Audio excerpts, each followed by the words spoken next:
Привет, друзья! Сегодня на обзоре у нас моющий пылесос. Это компактное и бюджетное решение для влажной уборки мебели и ковров.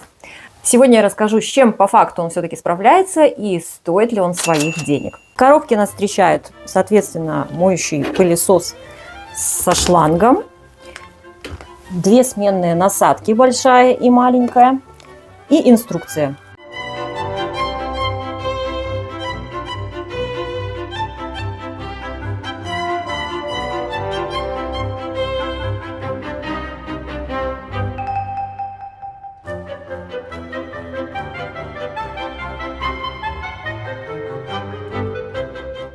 А еще был небольшой пакетик с моющим средством. Пакетик 100 мл, то есть его хватило, в принципе, на один раз почистить. Поэтому именно сейчас я его не показываю. Характеристики этого моющего пылесоса.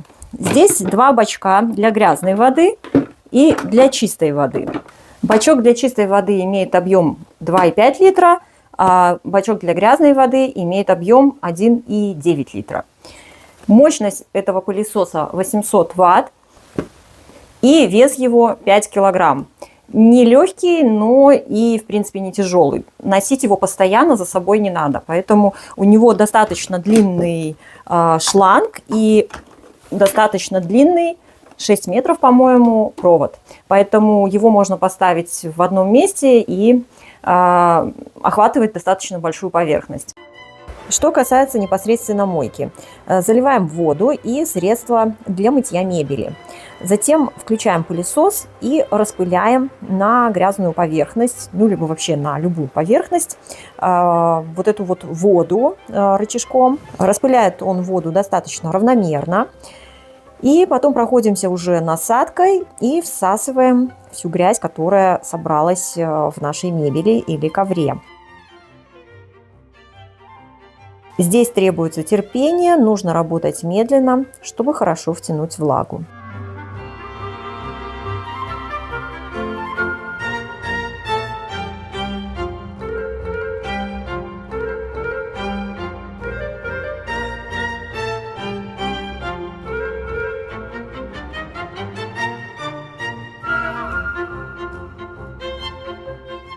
Что касается уровня шума, работает довольно громко. Примерно как стандартный пылесос, может чуть-чуть громче. Не критично, но для ночной уборки не подойдет.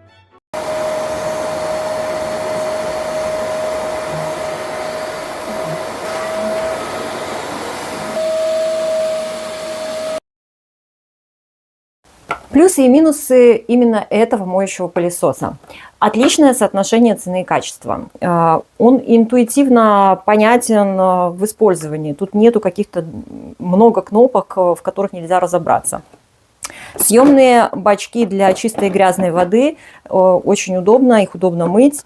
И также съемные накладки на щетки, тоже их очень удобно таким образом промывать. Достаточно длинный провод и шланг. Хорошая мощность всасывания воды. Минусы. Он действительно шумноват. Однозначно не подходит для ежедневной уборки, потому что, ну, например, стулья остались, в принципе, после всасывания грязной воды, после всасывания вообще в целом воды, стулья остались мокроваты. И ну, приходилось, благо было жарко на улице, и выставляли на балкон, чтобы стулья хорошо просушились. С диваном я даже не рискнула проводить такую уборку, потому что у нас нет возможности выставить куда-то в сад, на улицу, чтобы прям под солнцем его хорошо просушить. А так как мы им пользуемся ежедневно, то, ну, опять же, нет времени на то, чтобы диван хорошо просох. Поэтому также имейте в виду, что такой прибор, ну, хорошо использовать, в принципе, летом, когда на улице жарко, и тот же ковер, будет возможность, будет время, чтобы он хорошо просушился. Мой итог: стоит ли к покупке такой моющий пылесос на каждый день? Я думаю, что он подойдет тем, у кого есть животные либо маленькие дети, но, как я уже говорила, это однозначно не для каждодневной уборки. Кстати, он хорошо еще, его одна из функций, если вот ребенок, например, разлил на ковер воду, то тоже этот пылесос очень хорошо вытягивает эту воду, то есть не обязательно мыть, можно просто вытянуть эту воду из обивки либо из ковра. Поэтому для семей с животными и детьми, в принципе, я думаю, вещь полезная. А если у вас нет ни животных, ни детей, то, я, например, в первый день покупки или во второй я промыла все стулья, все ковры, я попробовала, посмотрела, как это. И на ближайшие, я думаю, полгода он не нужен будет, если только ребенок что-нибудь не учудит. Поэтому если есть возможность, например, взять что-то в аренду и раз в полгода или раз в год проходиться таким пылесосом, взятым в аренду, возможно, это будет дешевле. Пишите в комментариях, у кого уже есть моющий пылесос или кто пользовался, насколько вам удобно и насколько часто вы ими пользуетесь, и довольны ли вы покупкой и купили бы еще раз. Ну и, конечно же, ставьте лайк, если обзор был полезен, и подписывайтесь на канал, чтобы не пропустить новые обзоры.